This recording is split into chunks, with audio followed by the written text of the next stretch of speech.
Seja bem-vindo de volta ao nosso canal. Meu nome é Fábio Boeri, eu sou jornalista, mestre em comunicação e consumo. A gente esteve aí fora do ar por uns 15 dias, fruto aí da censura prévia que a gente vem sofrendo nas redes sociais. Como eu já falei antes, as plataformas estão com medo, estão pressionadas aí pelo Supremo Tribunal Federal, pelo Ministério da Justiça, e elas vão barrando os nossos conteúdos. Qualquer coisa que você coloque aí que vá de encontro, que vá contra os interesses do governo Lula, as redes sociais já ficam espertas e preferem bloquear o nosso post e inclusive nos advertir com o risco de perder a conta.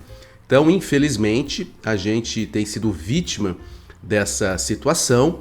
Temos muitos outros colegas que também estão sendo, entre aspas, aí, perseguidos por essa censura prévia e a gente acaba aí sendo obrigado a ficar sem postar nada por um determinado período. A nossa situação atualmente é de retorno às postagens, mas se a gente fizer qualquer outra postagem aí que fira, né, a sensibilidade da esquerda brasileira, a gente corre o risco de simplesmente perder a conta. Mas, claro, como eu sempre digo, nós não vamos desistir. O nosso propósito aqui é remover os obstáculos que atrapalham o desenvolvimento, atrapalham o crescimento, atrapalham a evolução da sociedade brasileira. E o grande problema, a grande doença do Brasil chama-se esquerda. Então a gente tem que continuar vigilante e a gente tem que continuar batendo na esquerda, não por uma questão de vingança, não por uma questão de perseguição, que são coisas que eles gostam de praticar, mas por uma questão de cidadania e uma questão de ajuda àquelas pessoas que não conseguiram ainda entender os malefícios, o quanto essa ideologia é prejudicial a qualquer sociedade. Sempre lembrando que no mundo, no planeta Terra, não há nenhum país que prosperou com a esquerda, não há nenhum país que prosperou apostando aí no comunismo. Todos os países que a gente tem comunismo, que a gente tem o socialismo, ou estão falidos ou à beira da falência, além de não ter liberdade de expressão. Então, isso nós não queremos para o Brasil, então continuaremos aqui, dentro da medida do possível, distribuindo, produzindo, distribuindo, veiculando conteúdos que ajudem a nossa sociedade a buscar caminhos melhores para cada cidadão.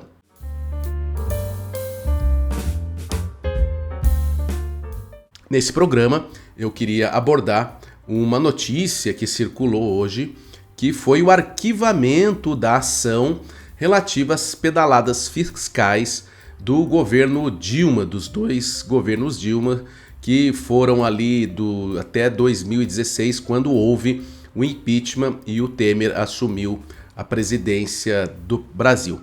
É bom lembrar que o impeachment ocorreu exatamente por causa das pedaladas fiscais. E o que foram as pedaladas fiscais? As pedaladas foram manobras financeiras, manobras contábeis realizadas pelo governo Dilma no sentido de iludir, de ludibriar o mercado, ludibriar os especialistas em contas públicas e esconder um déficit gigantesco no Tesouro Nacional.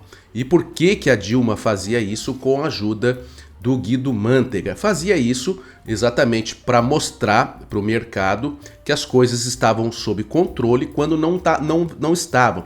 O que ela fazia era represar recursos que deveriam ser destinados a bancos públicos, bancos privados, autarquias como o INSS, entre outras. Ela represava esse dinheiro e lançava em outras contas relacionadas às contas públicas que conseguiam demonstrar artificialmente um equilíbrio do Tesouro Nacional. Isso foi sendo descoberto e a farsa acabou caindo, apareceu, foi parar no Congresso e resultou no impeachment da Dilma. Portanto, não houve nenhum tipo de golpe, conforme o Lula gosta de falar aí aos quatro cantos, cometendo inclusive crime de responsabilidade ao fazer esse tipo de afirmação, uma vez que o impedimento da Dilma ocorreu pelas vias legais. Foi votado pelo Congresso, né, passou pelo Senado, passou pela Câmara dos Deputados e teve ali, foi presidido por um ministro, né, pelo Ricardo Lewandowski, o petista Ricardo Lewandowski, foi quem presidiu o processo de impeachment da Dilma, a votação. Inclusive fez aquela também manobra injustificável do fatiamento que conseguiu mantê-la com os direitos políticos. Ela, depois do impeachment, foi concorrer ao Senado em Minas Gerais e apanhou feio, né? Devido, obviamente, à sua reputação extremamente arranhada pelo péssimo governo que teve depois de suceder Lula. Lula veio com um governo com altas taxas de aprovação graças ao boom das commodities. Hoje isso está muito mais claro, né? Aqueles iludidos, aqueles desavisados e desinformados que acreditavam que Lula fez um grande governo, hoje estão vendo a incapacidade, a incompetência desse sujeito. O Lula só fez um governo que gerou elogios por causa do boom das commodities, que ajudou o Brasil a levantar os seus indicadores. Hoje a gente vê que nada disso acontece. A China está em crise, numa grave crise, os Estados Unidos tentando sair da crise, a Europa também em recessão. E cadê o Brasil? O Brasil não sabe o que fazer, não tem projeto, e como não há boom de commodities, o Brasil vai definhando nos seus números. Mas voltando a Dilma sucedeu o Lula numa eleição também muito polêmica, com suspeita, né, de fraude nas eleições, nas votações, lá com a Aécio, assumiu o poder, fez aquela lambança toda, mas a marca registrada dela foi essa pedalada fiscal que quase levou o Brasil à falência. O Congresso foi lá, votou pelo impeachment, não é? O Brasil é um país que historicamente sempre leva as últimas consequências do cenário político quando em jogo está a sua economia. E era o caso. Se você olhar um gráfico que eu estou mostrando agora na tela, você vai ver aí a situação do Brasil, a situação a que Dilma levou o Brasil e entregou para o Temer. O Brasil estava praticamente quebrado, por isso que ela lançou mão dessas pedaladas fiscais. Mas, para surpresa de muita gente, embora isso é apenas uma confirmação, em setembro do ano passado, a Justiça já havia arquivado essa ação contra a Dilma, contra Guido Mantega, contra o Luciano Coutinho, que era presidente do BNDES, e contra o ex-presidente do Banco do Brasil, agora não recordo o nome, mas os quatro acabaram sendo meio que inocentados, ou seja, não tiveram culpa nas pedaladas fiscais.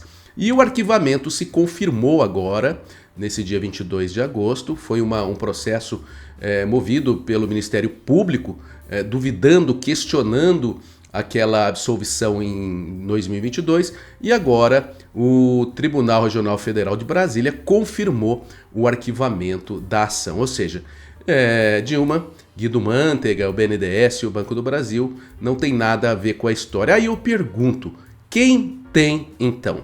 Então a culpa é minha, eu era o presidente da República, ou a culpa é sua, que era ministro da Fazenda? Né?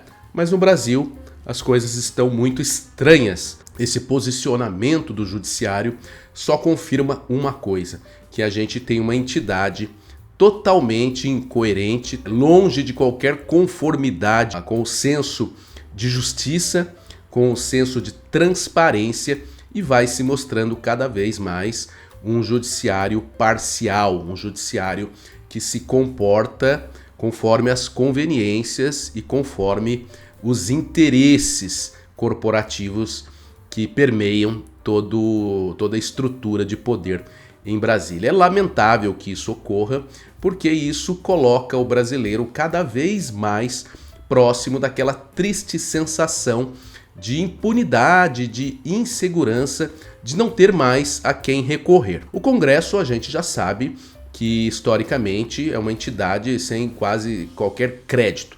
O Congresso no Brasil funciona como um balcão de negócios. O Executivo também não é visto muito bem pelo eleitor, pelo brasileiro, porque sabe que o executivo faz o jogo com o legislativo. Então é ali uma troca de favores, é promessa, são presidentes que se elegem e não conseguem cumprir o prometido, não conseguem ter uma gestão decente, eficiente, não conseguem, enfim, transformar em realidade todas as demandas do povo brasileiro. Então você já tem um Congresso abalado do ponto de vista da credibilidade, você tem um executivo abalado do ponto de vista da desconfiança, e sobravam aí dois institutos, duas entidades nas quais você poderia ter um pouco mais de confiança, que era a imprensa. Essa você esquece, a imprensa realmente está totalmente corrompida, os grandes veículos estão aí trabalhando a serviço do PT, a serviço do Lula, tem seus interesses, né? A Rede Globo, por exemplo, conseguiu aí retomar os seus ganhos com verbas publicitárias, batia no Bolsonaro, e todo mundo sabia por quê, porque o Bolsonaro cortou parte das verbas publicitárias da Globo, a Globo ficou insatisfeita e precisava derrubar o Bolsonaro. E conseguiu fazer isso durante a campanha eleitoral, trabalhando ali em favor do Lula, até o ponto do William Bonner, no Jornal Nacional, dizer aquela mentira, aquele fake news, que o Lula havia sido inocentado pela justiça, quando isso não é verdade. Lembrando também que a Globo fez aquela manipulação do Bolsonaro, que estaria imitando uma pessoa passando mal por causa da pandemia. Então, um jogo de cena, um trabalho de baixo nível para prejudicar o candidato que não abriu as torneiras publicitárias para a Globo e correu atrás do Lula, e tá aí, conseguiu eleger o Lula. Então a imprensa realmente já está ali entre o chão e o assoalho, não tem mais credibilidade, e por isso a esquerda muito preocupada aí com as redes sociais, que surgiram como uma grande alternativa em que o público consumidor de informação pode se abastecer de dados, de conteúdos, de contextos mais próximos da realidade. Então a imprensa também já foi para o buraco, e o judiciário está cada vez mais cavando a própria cova, não é? A própria retomada do poder por parte do Lula é um dos maiores escândalos da história jurídica brasileira. É inacreditável pensar que um sujeito que participou de um esquema fraudulento, de um esquema milionário, bilionário, que praticamente quebrou a Petrobras, desvio de recursos para todos os lados, corrupção, enfim, tudo que não presta num governo foi no governo Lula. Esse cara envolvido até o pescoço, com diversas provas, e numa manobra do dia para a noite conseguiram ali, não foi do dia para a noite, né, mas deu um certo trabalho para essa galerinha aí conseguir conjecturar, conseguir planejar e conseguir executar esse plano de dar um jeito de salvar o Lula e recolocá-lo no poder. Conseguiram, ele está aí, mas o judiciário ficou manchado e muito manchado, e agora a gente tem esse novo papelão, que é inocentar ou arquivar a ação de pedaladas fiscais, o crime de responsabilidade por parte da Dilma e o núcleo petista. Eu não sei onde vamos chegar. Pela lógica, pela coerência, o Supremo Tribunal Federal tem que cancelar, anular todos esses julgamentos e considerar a Dilma culpada. Afinal de contas, não foi isso que o Supremo fez em relação ao Lula, só que de uma forma invertida? O Lula foi condenado em 3 instâncias, primeira, segunda e terceira instância, mas quando chegou no Supremo, eles inverteram tudo e descondenaram o Lula. Agora, que tal o STF, pelo menos para minimizar um pouquinho o prejuízo moral, que tal, quando chegar o recurso, se chegar ao STF, ele anular e dizer que não, a Dilma é culpada sim e vai ter que pagar pelo crime de responsabilidade. Mas a gente sabe que isso não vai acontecer, porque o judiciário está no time da esquerda, está no time vermelhinho, e o Brasil vai pagando caro por isso. É mais um capítulo aí que fortalece a narrativa petista, a narrativa do Lula, de falar que houve golpe, que o PT nunca tem culpa, que o interesse do PT é pela sociedade, e vai degenerando, vai destruindo, vai cada vez mais tornando um Brasil despedaçado moral, eticamente, e sem horizonte, sem esperança de se tornar uma nação muito mais capaz de se desenvolver, capaz de entregar a seu cidadão condições de vida melhores do que nós estamos vendo hoje. A economia continua aí, vinha num crescimento constante, num crescimento consistente no governo anterior, mas agora, sob a gestão petista, já começa a mostrar o que todo mundo esperava. Fragilidade, falta de projeto, falta de planejamento, falta de execução, falta de tudo. Quem não tem competência precisa buscar outros expedientes, como, por exemplo, contar com a ajuda do judiciário. Um judiciário sem moral, um judiciário sem credibilidade, cada vez mais distante de um dos seus objetivos, de uma de suas missões, de um dos seus compromissos, que é a imparcialidade. O Brasil, com o PT, vai afundando. Muito obrigado aí pela sua companhia, um grande abraço e até a próxima.